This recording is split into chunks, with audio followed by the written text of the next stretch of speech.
Ona, Ke bolam? yana ish qilib yuribsizmi? Ha bolam, yaxshi keldingmi? Kelinim yaxshimi? Mana qarang, ona.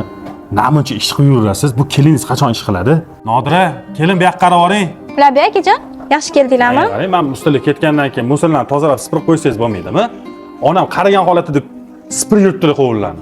Xo'p akajon, hammamiz ro'za tutgan edik, iftorlikka narsa tayyorlayotgandim-da. Ro'zani hamma o'zi uchun tutadi. Mani onamga bunaqa ish qildirib qo'ymang, tozalab qo'ying joyida. Ha, bilib. Sen kelib olib, namuncha kelinga xo'jayinchilik qilsan? Ish berayotgan bo'lsam, kam xotinlik ish beraman. U seni xotining emas, keyin xotini.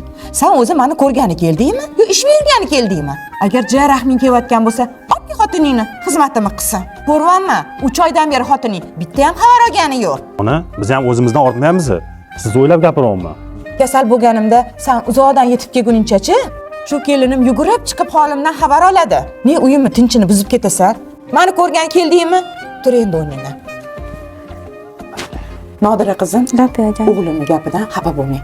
Men tirik ekanman, sizni hech kim xafa qila olmaydi.